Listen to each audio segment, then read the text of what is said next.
Friend, सोशला जी with Dhruv Dikshit channel में आपका स्वागत है।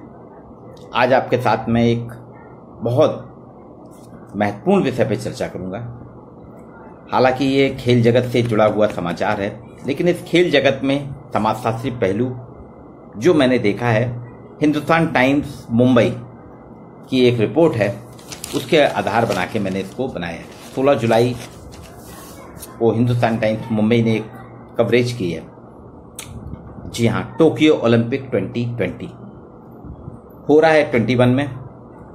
23 जुलाई आज से इसकी शुरुआत हो रही है।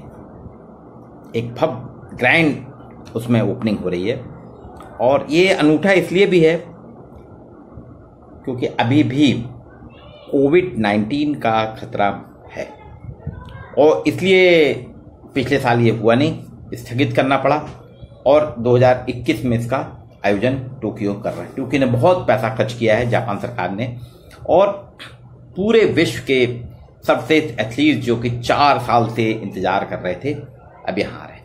ओलंपिक खेल विश्व स्तरीय खेलों का महाकुंभ है। इसमें व्यक्तिगत और सामूहिक सभी प्रकार की खेल प्रतियोगिताएं होती हैं, और हर देश का, हर खिलाड़ी का अपना सपना होता है ओलंपिक मेडल लेना।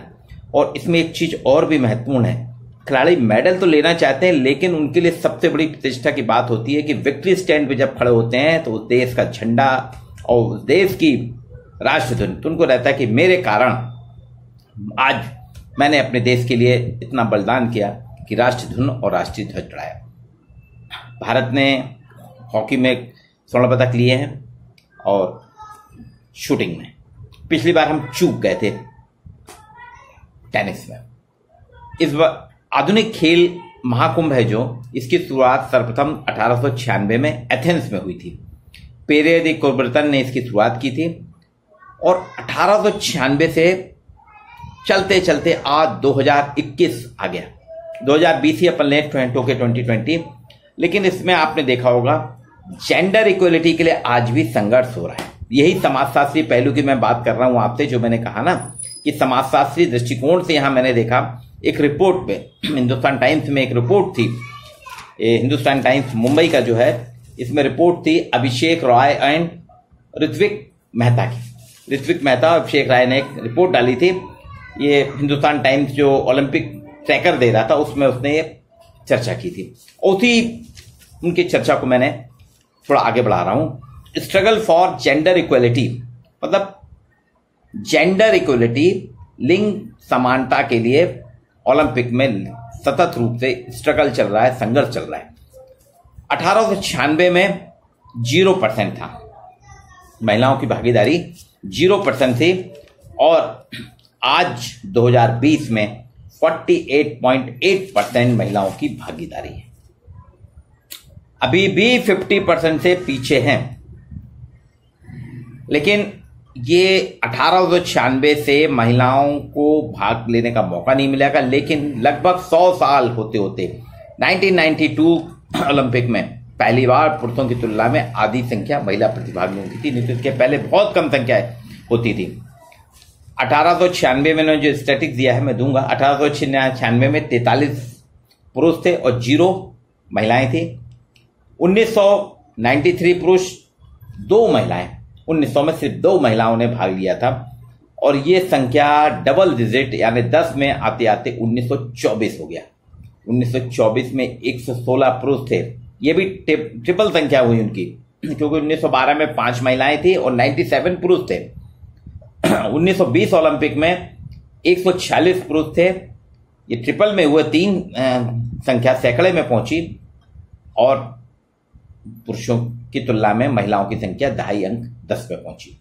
ये चलते चलते चलते 2000 के ओलंपिक में महिलाओं की संख्या 120 पे आ पाई थी, यानी सैकड़ा उसने क्रॉस किया था। ऐसा नहीं है कि महिलाओं ने भी जिम्नास्टिक में तो गजब की कलाकारी दिखाई है, 10 में से 10 मार्क्स लेती हैं। टोक्यो 2020 में पहले इतनी महिला एथलीटों की भागीदारी नहीं थी जितनी इस बार है। इसमें भारतीय जोड़ियां भी शामिल है। भारत ने अभी तक क्या है, 2-4 खेलों के लिए जाना जाता था भारत, बैडमिंटन, शूटिंग और हॉकी, लेकिन इस बार भारतीय जोड़ियां शामिल हैं। इस बार 9 मिश्रित खेल हैं, एक नए खेल जोड़े गए हैं टोक्यो में। Shooting, air pistol, air rifle, ट्रेच, table tennis, archery, 4x400 metre की एथलेटिक, 4x100 मीटर की स्विमिंग, जूडो, ट्राइथलॉन, ये नए इवेंट जोड़े गए हैं। और आप देख रहे हैं कि समानता की ओर धीरे धीरे बढ़ रहा है, बहुत धीरे धीरे। पहली बार 48.8% महिलाओं की भागीदारी हुई है। टोक्यो के पहले 45% रियो ओलंपिक में थी और अभी 48.8% है। इस बार रियो में भी मिक्स्ड गेम रखे गए थे और इस बार 9 नए मिक्स्ड गेम इस बार शामिल किए गए हैं। इसके साथ ही साथ एक पहली बार हो रहा है इंडियन जो ओलंपिक गेम्स में कि जो फ्लैग लेके चलते हैं, एक पुरुष और एक महिला लेके चलेगी। 206 पार्टिसिपेंट्स टीम है जो वो अपने फ्लैग के साथ चलेंगी। इसमें कैरीड 1 फीमेल एंड 1 मेल, एक महिला और एक पुरुष एथलीट लेके चलेगी ओपनिंग सेरेमनी में। ये एक शुरुआत है। तो आप देख रहे हैं कि महिलाओं के लिए वैसे भी समानता के लिए महिला समानता के लिए कब से आंदोलित हैं। भारत में तो महिला पुरुष के पीछे बहुत देर है, पितृसत्तात्मक सत्ता के कारण महिलाएं पिछड़ी हुई हैं। लेकिन ये हम देखते हैं खेल में तो प्रतिभा का, कौशल का अलग ही स्थान होता है, वहां पे ऐसा भेदभाव नहीं होना चाहिए। लेकिन जेंडर डिस्क्रिमिनेशन यहां भी है। आप देखिए 1896 में जो शुरुआत हुई थी 0 था, लेकिन धीरे धीरे मैंने आपने कुछ आंकड़े दिए, उसके हिसाब से आप देखिए 1896 में महिला भागीदारी 0 थी। 2020 के टोक्यो ओलंपिक में ये 48.8% आ पाई है, 50% भी नहीं आ पाए, यानी 100 साल से लंबा सफर तय करने के बाद। तो कहीं ना कहीं यहाँ पे भी हम देख रहे हैं हमारी पुरुषवादी सोच या पुरुषों की मानसिकता या पुरुषवादी सत्ता जो है यहाँ भी हावी हो रही है, जो महिलाओं को पीछे ढकेल रही, महिलाओं को आगे। जबकि खेल में तो ये स्वाभाविक नैसर्गिक प्रतिभा है, जो प्रतिभा पुरुष दिखा सकते हैं वही प्रतिभा महिलाएं और कर भी नहीं है। चाहे हॉकी हो, क्रिकेट हो, सेलिंग हो, ये सारी चीजों में देखिए महिलाएं हैं। जिम्नास्टिक देखिए पुरुषों से अच्छा करती हैं, लेकिन फिर भी कहीं ना कहीं भेदभाव है। इस बार 9 मिक्स्ड टीम आई हैं, टोक्यो में उतारी गई हैं और आप देखिए कि उनके खेल में ही लोगों की ज्यादा रुचि रहेगी। टीवी में हम सब देखेंगे और 23 जुलाई आज से शुरुआत हो रही है।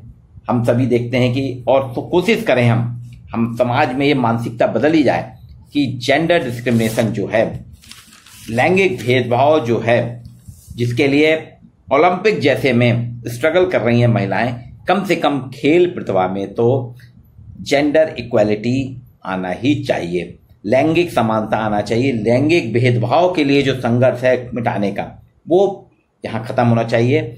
और ओलंपिक जैसे गेम जो नैसर्गिक प्रतिभा है, हर व्यक्ति की अपनी, हर खिलाड़ी अपने आप में नैसर्गिक प्रतिभा रखता है, गॉड गिफ्ट होता है, वो अपनी पूरी जी जान लगा देता है, चाहे महिला हो या पुरुष हो, उसके खेल का अपना एक आनंद लेना चाहिए। और मेरा ये कहना है, चाहे जितना मेहनत पीवी सिंधु करती हैं, उतना ही विराट कोहली करते हैं, उतने अन्य खिलाड़ी करते हैं। तो यहाँ किसी प्रकार से हमें भेदभाव नहीं देखना चाहिए, महिलाओं को भी आगे बढ़ने। आपने देखा हो ना, मैरी कॉम ने ही नाम कमाया ना, मैरी कॉम बहुत ज्यादा, कुंजू दास, मैरी कॉम, ये सारे नाम है, पीटी उषा, कहीं पीछे नहीं है। लेकिन पता नहीं क्यों अभी भी खेल जैसे में भी जेंडर इक्वालिटी के लिए महिलाओं को लैंगिक समानता के लिए संघर्ष करना पड़ रहा है। तो ये समाजशास्त्री दृष्टिकोण से मेरा ये मानना है कि खेल में हमको ये नजरिया बदलना होगा। आप सभी को पुनः मैं बधाई देता हूं ओलंपिक की, और मैं चाहता हूं कि इस बार भारतीय टीम, जिसमें बहुत आशा है, और आप देखिए इंडिविजुअल मेडल तो लाएगी भारतीय टीम, महिलाएं लाएंगी, लेकिन मिक्स्ड में जो गई हैं हमारे यहाँ की महिलाएं, मिक्स्ड इवेंट्स में जो भारतीय भागीदारी हो रही है, उसमें क्या क्या है, शूटिंग में हो रही है, एयर पिस्टल में हो रही है, टेबल टेनिस में हमारे यहाँ मिश्रित गेम है, आर्चरी में है, एथलेटिक 4x400 रिले टीम गई है, महिला पुरुष की मिश्र टीम।